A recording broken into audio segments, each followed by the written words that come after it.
Are you coming back to school with me? We could have done it all so easily. Hi, my name is Craig Thompson-Wood. I'm your host on Teaching with Board Games, here today to take a look at Rain in Hell by Snarling Badger Studios.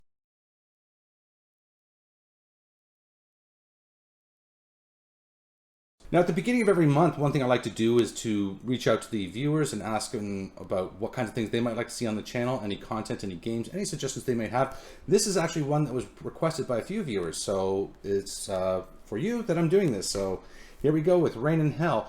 This is a game that I picked up recently because I'd found out about it through my friends on Indie Invasion podcast, who do a great job about talking all kinds about different independent board games or miniatures games that are out there and tabletop games, and this is one that they were talking about, and they're just saying such amazing things about it that I was very curious.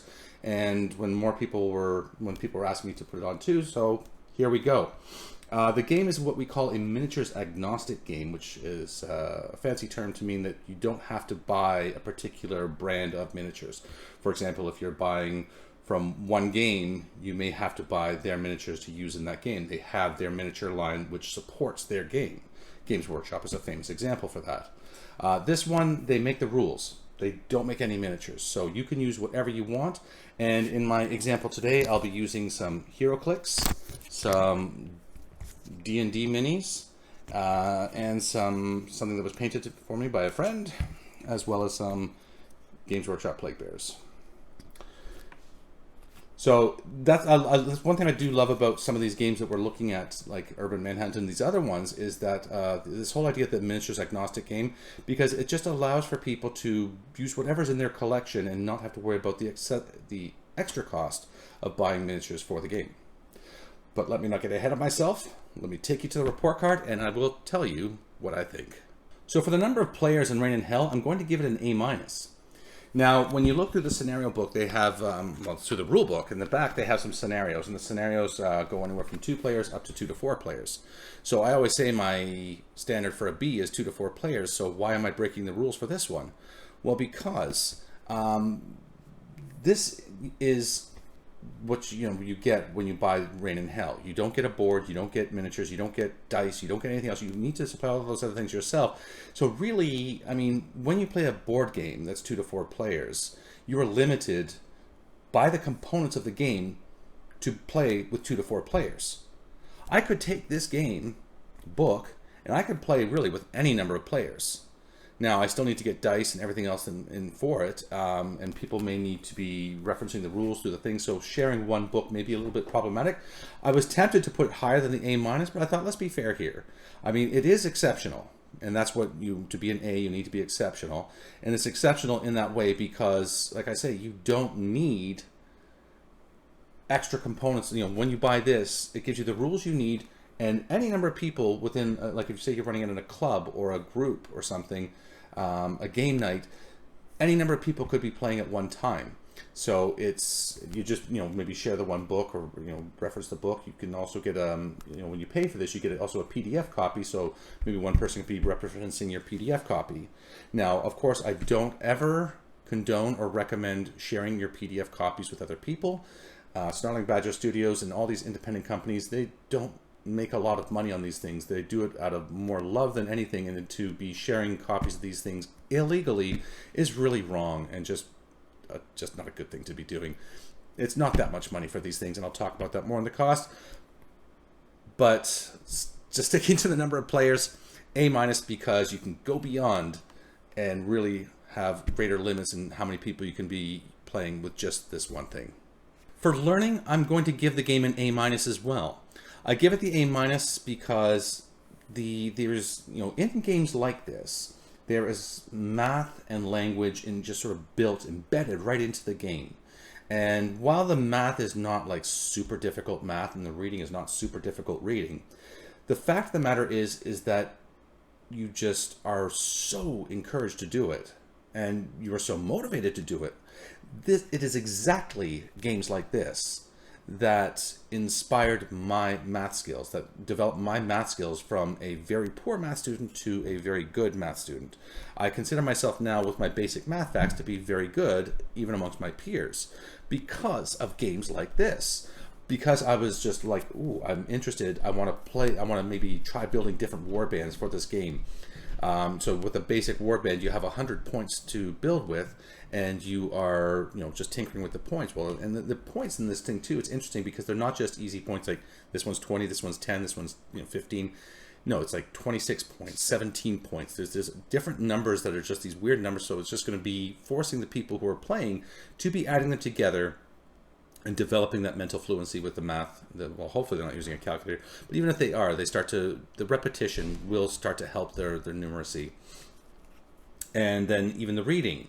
The reading is, you're going to be reading the rules, you're going to be rereading the rules just to clarify things, learning how to reference skills in here, just the constant reading and just the encouragement. So more than the skills that you would be getting out of the game as a result of the game itself, it's more about the way that a game like this motivates you to continue learning. And once you're playing a game like this, then you suddenly realize how much fun it can be. And it's then like, what other games are out there? What else can I play? And you start expanding and exploring your horizons, and then there's more reading and more math with those new games. So that's why I go for the A-. For fun, I'm going to give the game an A.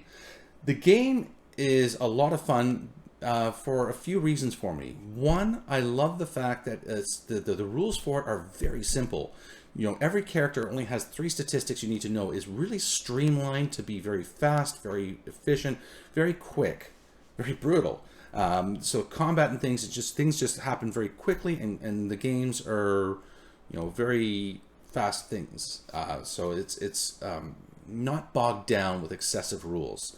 So that really, to me, helps to make the game fun, because there was nothing I disliked more. I remember back in the 80s when I was playing some games, like just consulting chart after chart, and then cross-referencing and to find out did I hit, did I not hit, or was it just so much so bogged down with rules. This is just super fast and streamlined that it really makes it a lot of fun.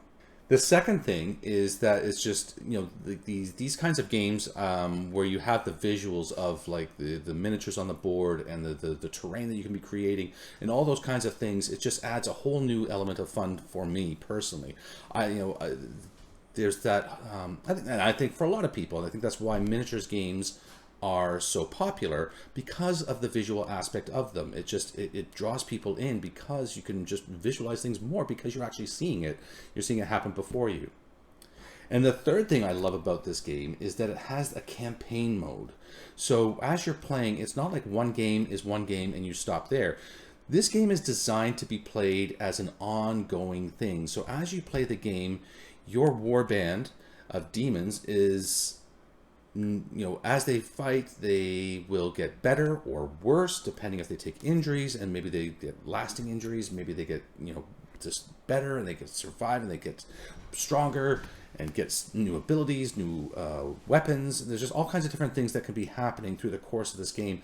And these kinds of games with these campaign settings, like I think of games like Blood Bowl is one that I've played for a long time and I've done on the show. One thing that people say that they love more about games like that is the whole league aspect, where one game isn't a game in isolation, it's a part of a larger whole, and just watching your warband develop, and you get attached to characters, and oh no, they're gone, and now you have to replace them, and whatever. It's just that whole management of the team, the warband, whatever you have. It's so much fun, and it adds such a new element, and it's so different than a lot of other games. So that's why I give it the A. For time, I'm going to give the game an A. I give it the A because this game is, like I said with the fun, it's streamlined. It's so quick. It's for a war game. War games are like you look at a full game like Games Workshop's Warhammer. That can take a good 2 hours easily for a full-size game. Something like this, because it's what's called a skirmish battle. I mean, you have very small war bands. I mean, smaller numbers of demons and things on your team. That helps to make the game faster. But the rules being so fast also makes the game go that much faster. And this is something that could easily be played in under an hour. And for a miniatures game, that is really exceptional. Normally, miniatures games take much longer, so that's why I give it the A. And for cost, I'm going to give the game an A. Because this game, is only $15 US. And with that, as I said earlier, you also get the PDF copy of the game. So you get the physical rule book, or if you just want to buy the PDF, it's only $10, but for $5 more, why wouldn't you want to get the rule book plus the PDF? Now, shipping is extra for it, but again, me personally, I love having the physical copy of the book and being able to hold it in my hand and reference things rather than have to look it all up online. But I also have access to that PDF copy, which is also nice. And in looking at the cost of the game, again, as I always say, the cost is not, the actual monetary cost is not the only factor in my determination of the grade. The fact of the game, the fact that the value of the game comes down to that I think you're going to get a lot of play out of this. A game that is not just a one-time play game that you play it and stop. It's a kind of game where you played it once and it's like, oh look, this is what's happened to my warband. They've advanced now. They're some of them are better. Some of those, well, this guy got a little bit hurt, but these ones are better, and you carry on from there. And it really encourages that long-term play, that long-term interest. And a lot of people I know are, within my gaming circles, are hearing about this game, and there's quite a few of them that are getting into the game as well. So I know that it's not just my own opinion, but shared also that people are interested in playing and playing continually. So again, for $15, the amount of play you're going to get out of this book is excellent. All right, let me take you to the table and I will show you how the game is played. So for purposes of this video, this portion of the video, I am only showing just a very brief glimpse of a combat. I'm not going to go into special powers or anything like that. Like, some of the demons may have special powers that they can activate during their turn, especially during combat, because combat is really what this game is all about. But it's not anything I want to do right now, because that would be a whole lengthy video, and there are other videos out there showing that kind of thing. For this purpose, just to show you, if you're trying to make a decision whether this is a game that you might like to investigate further for your own needs, and then great. But just from the combat perspective, just showing you a little bit of how it's going to work. So on every given turn, what you're doing is you're rolling a number of dice for your demons in your cabal. So I have 2 demons in this one and 3 demons over here. Now this demon here, while I'm saying no special powers, I'm going to cheat a little bit. And I mean, with the wings, I do want to just maybe show flying for a flying ability. But you're rolling one 12-sided dice for each of the demons in your cabal, for each one that you still have standing. So here, this team still has 2 left, this one has 3. Oh, and I'm already knocking them over. And so what you do then is you roll one, so the green ones here are these 2, and the darker ones are for the darker ones, all right? And you roll the dice, and you have a 7 and a 1, a 6, 3, and a 2. That is a terrible roll. So 7 is the highest. So anyway, before we even worry about which one's the highest, we're going to allocate these 2 dice to the demons. So which one do I want to go first? So maybe I want the big one here to go first, and this was a 1. Don't try and cheat. So then that means this one is feeling just pretty safe behind the wall, doesn't need to do anything. So for 6, then maybe I'll get this boss going, and then this one, and then this one. This shows the initiative order. So whoever has the highest number is going to go first.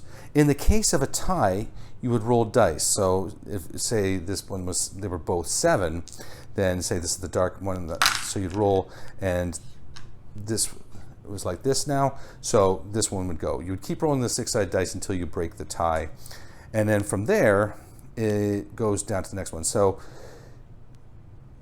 again, if there's a tie in a later one, it goes, the priority goes to the person whose team did not act last.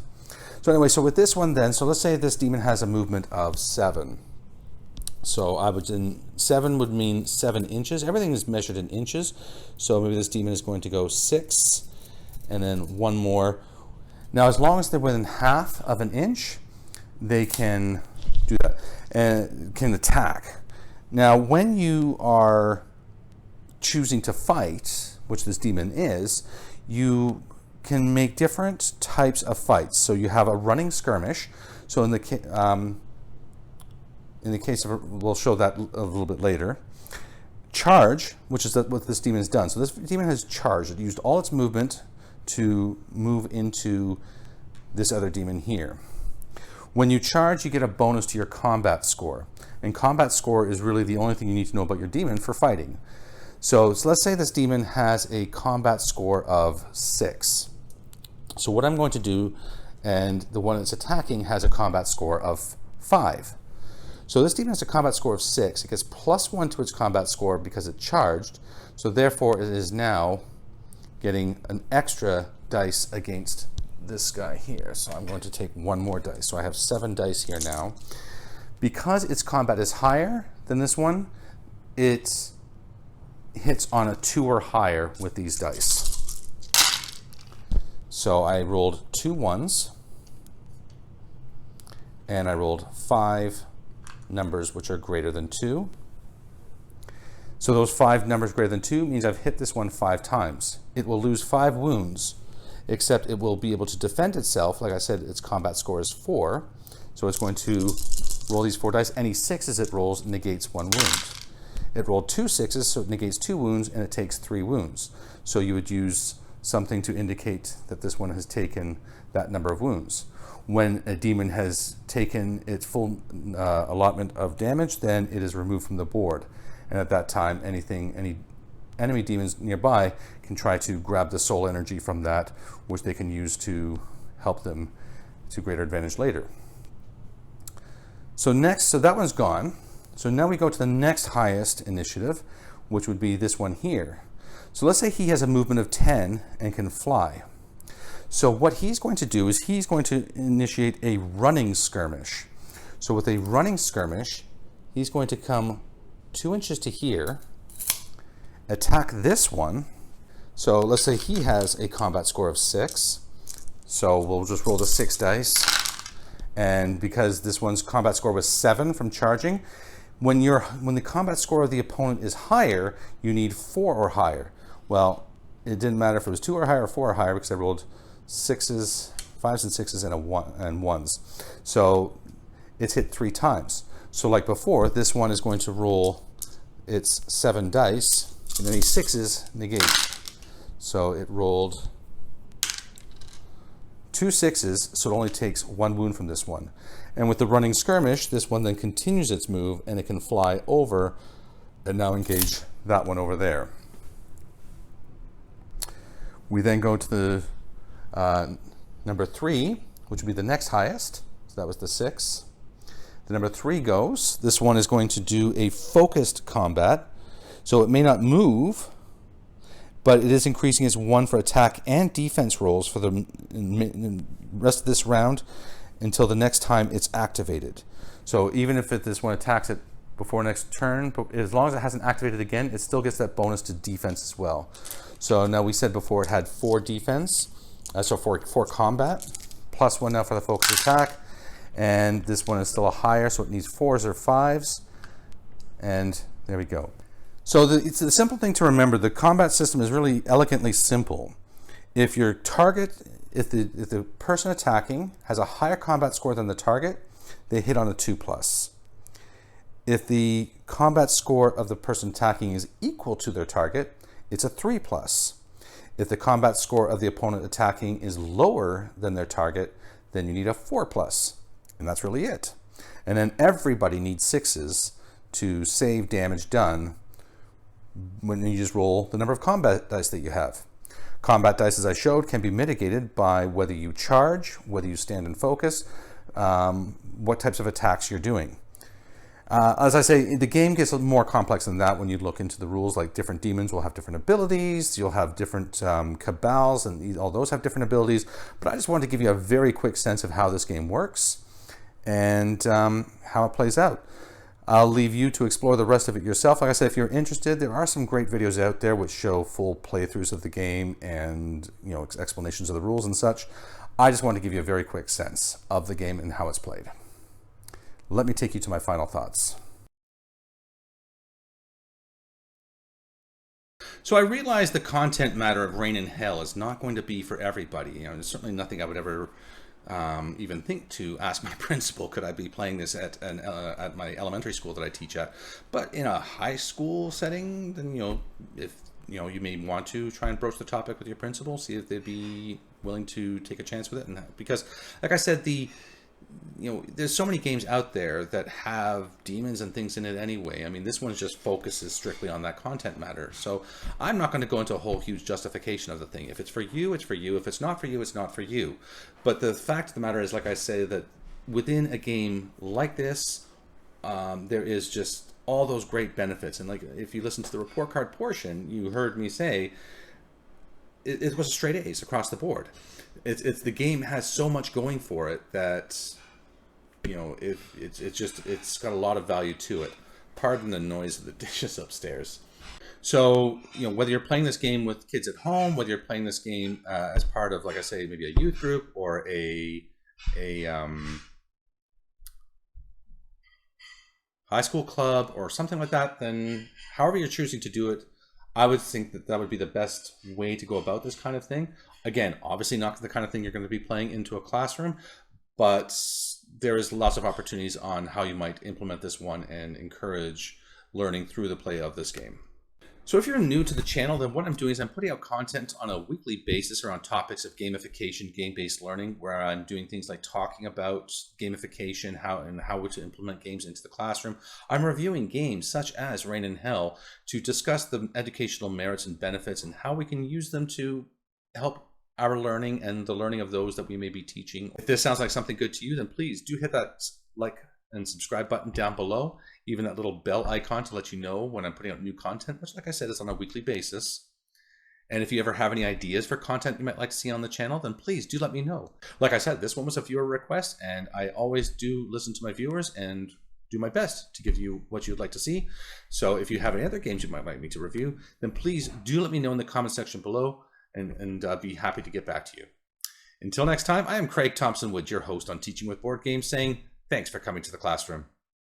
Are you coming back